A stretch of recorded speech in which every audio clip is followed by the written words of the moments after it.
Did a Florida congresswoman witness a UFO at an Oregon Airbase? Was the movie Elf a true crime podcast in disguise? Find out on this edition of Notes from the Fringe, brought to you by the Caffeinated Cryptid Podcast Network. Welcome back to another edition of Notes from the Fringe, your almost daily 10-minute update into the world of the high strangeness, brought to you by the Caffeinated Cryptid Podcast Network, and I am your host, Bobby. And as always, something I'm very serious about, very passionate about, and very emotional about, I can get emotional about it, is making this podcast, this channel, this world I'm building around the Caffeinated Cryptid my career. And it's my goal to have 100,000 subscribers on all of my apps, on TikTok, Instagram, YouTube, Facebook, and I think Twitter/X. I don't post on there that often, but all the links to those are in the description. So help me out. Help me get to 100,000 subscribers on all of those. Hit the like button. Leave me a little comment. Subscribe if you haven't, and share with your friends. Yeah, sharing is caring, folks. Sharing is caring. So here's something a little bit off the beaten path tonight. We turned on Elf. It was on one of the channels. I can't even remember. Doesn't matter what channel it was on. We're watching Elf, as we have every year since like 2003. And I noticed something. And maybe you have too. Did you know in Elf, Buddy gets in Santa's bag and ends up in the North Pole? And they just keep his ass. And I'm thinking, I've never thought about it before. I'm like, why didn't they take him back? Santa knows when you're sleeping. He knows when you're awake. He knows when you're good or bad. So be good, for goodness sake. So why did they keep him? I mean, in all reality, the missing orphan from the orphanage, parents or no parents, was probably one of the biggest cold case unsolved mysteries in whatever hell New York State history. I mean, like I said in the intro to this video, Elf is a true crime podcast in disguise because, I mean, he's been missing for 30 years, 40 years. How old is he? 30. I mean, we'll say he's 33 years old in Elf. I mean, I don't really know how old Will Ferrell was in Elf, but he had to be at least 30. So you got a 30-year-old missing kid cold case that happened on Christmas. That's the stuff of true crime legends. You know, the Christmas, you might have called Santa. Well, we saw a guy with a bag leave with a baby. So no telling what it was actually called in the real world when, you know, they put it on, they do the documentaries 10 years later. Whatever happened to the Christmas bag baby? That's if they saw Santa Claus, which you shouldn't. But in all reality, when Buddy came back to New York and was just prancing around, and you know they knew who the dad was and who the mom was, but had to have record. It wasn't that long ago. So when he came back and the dad was like, oh my God, my kid's, I mean, he's not like astonished that his kid's back. He's like, my kid's been missing for 40 years. I mean, that was probably the biggest cold case. He would have been on like Dr. Phil. They'd been like Vocal Fry podcast having him on. So, Buddy, what was it like living in the North Pole? But I'm sorry. That's just where my mind goes. I was putting away the leftovers while it was on, looking across the kitchen, watching. I'm like, wait a minute. That's not right. That's a missing person that just reappeared wearing an elf costume. And the funny part of it is it ties it into this podcast is the funniest part of the movie itself is when Buddy is doing his best homage to the Patterson-Gimlin footage. I love this part right here. It's the funniest. And it takes like somebody that thinks about it like us, people in the Bigfoot community, people who read stuff on it more than others, that would think that was funny. Check it out. I love it. Patterson Farrell over here. But I just thought that was a funny thing. That's the kind of shit I pick up on the movies. And I'm like, wait a minute. There's no way. And why did Santa knew where he's from? Santa kept him on purpose. Santa is a child trafficker. Santa Epstein. Oh, that play. Yep. Look at him. That's Santa's Island right there. I'm gonna get a shadow band.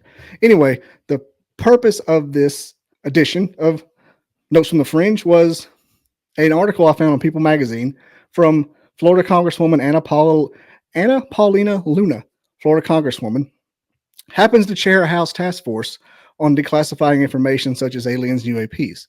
She was on Rogan recently, and I didn't know this. I only read the People magazine article, but she was on Rogan, and she said that when she was in the Oregon National Guard, she was stationed at the Portland Air National Guard base and witnessed an air incursion, which means it was an incident that caused disturbance. There was something that came into the airspace, an air incursion. And the witnesses were so weirded out by it They were so hush hush. The powers that be kept it so hush hush, and the witnesses said they can't really talk about it. That she is led to believe that that was a UFO incident. That could have been anything else. If it was Russian, Chinese, they would have eventually said so. My throat is killing me doing these. I haven't done enough podcasting this year, but she would have been eventually. I think, in my opinion, if it was a Chinese or Russian came in, they would have said something about it and be like, "Oh yeah, there they are again." But no, they kept it so hush hush. The stigma of the military is if you see something like that UAP, no, you didn't. So yeah, that's what it's. She said she was led to believe that it was a UAP, and she also is pushing for the transparency on alleged claims that lawmakers have seen evidence of interdimensional beings and objects not created by human. I don't know. Here is where I start going down different little rabbit holes in my mind. Why can't we know? And it scares me to the fact that we can't know. And oh, here's a picture of her, by the way. Anna Paulina Luna.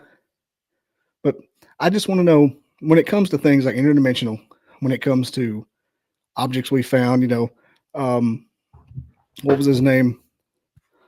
Oh my gosh, Bob Lazar said he's one of the UFOs he dealt with was in an archaeological dig. I mean, that would change everything. I know that's the reason we can't know, but what if you sign? Why can't we at least have like classes, like and go and get like public?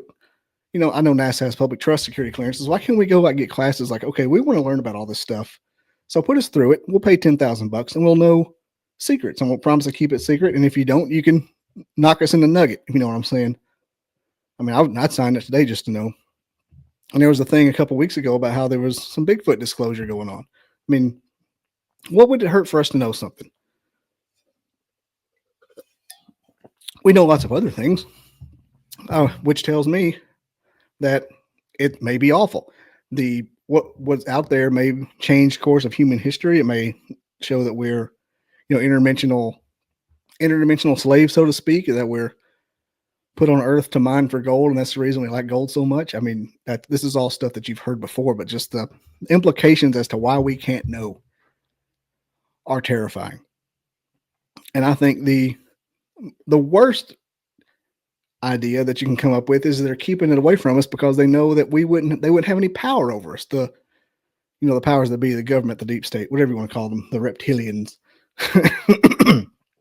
whatever you want to call them, they wouldn't have power over us if we knew that maybe we're more powerful than we think. Maybe we're more powerful. Maybe we don't need them. Aliens give us their technology. We can sustain. I mean, I don't know if you saw Pluribus or not, which is a damn fine show, but it's kind of like that. We don't need the government anymore. We don't need to be taken care of anymore. We are self-sustaining. And I think that may be the most scariest scenario that it could be the outcome of that. So tell me what you think in the comments about it. I just want to know why we can't know. Like, I would pay $10,000 to know some stuff. Like, interdimensional sounds so amazing. I mean, it would, in theory, interdimensional travel would eliminate the need for oil, which is probably hit the nail on the head right there. Interdimensional travel would eliminate the need for cars. It would pretty much make us lickety split anywhere. Commuting. I mean, you wouldn't need cell phones anymore. It would eliminate a lot of industries. And I think I'm starting to answer my own questions here the more I brainstorm. So that's just what keeps me up at night. Is like, why can't we know? I remember when I was little, like I'm talking 8, 9, 10, 11, 12 years old, I was asking my mom about it. And, we're just riding around in a Nissan Maxima in North Alabama. Mommy, why can't we know about aliens? That's the kind I've been like that forever. And it's just been, oh man, it's been a wild ride. And this is the kind of thing, this is what this channel is about. It's bigger than Bigfoot. It's a Bigfoot podcast. See, there he is. But it's bigger than Bigfoot. You start talking about Bigfoot, you start talking about aliens, you start talking about religion, you start talking about science. There's a dinosaur coming in here. I don't know. And this is a ramble, but some people ask me, why do you want to have dinosaur shit on your Bigfoot podcast? Bigfoot/cryptid podcast. Dinosaurs were the original cryptids. They're literally monsters in the ground. There's nothing more cryptid than that. They're monsters in the dirt that we just found. And we had to make up what they look like. That's a goddamn cryptid. I'm just saying. Science be damned. Or not science be damned, but like Just the Bigfoot subject matter, not science, but damn, why did I say that? Starting to get sidetracked over here looking at something ADHD to you. But yeah, just it's bigger than Bigfoot. Like, why can't we know? Why can't we know about Bigfoot? I mean, what are the implications to knowing just about Bigfoot? Just about what the government knows about Bigfoot. What are the implications to that besides not being able to go to national parks anymore? Or knowing we're not safe, knowing the government can't keep us safe. It's the purpose of this new rebooted Caffeinated Cryptid podcast network is what's happening right now before your very eyes. Just the rabbit hole that you can go on anywhere. I mean, it's the bullet train of rabbit holes. It's the bullet train of just anything you can think of. Just what? Why can't we know? Why is it out there? Why can't everybody experience them? Is it even real to begin with? Are we just here? Is this a flash? Is this a simulation? Are we just beings being operated from a virtual reality machine from another dimension? I don't know. And I think this episode has gone over 10 minutes, and I do not care. I hope everyone has a great week. I will see you tomorrow. I don't know what we're going to talk about. It may be about dinosaurs. I kind of in a mood for them now. But let me know what you think about all of this. Give me some comments. Hit that like button. Get me to 100,000 subscribers. This can only get better. I've been practicing. I've been rehearsing in my mind. I'm here for you. See you tomorrow. Peace out, brother man.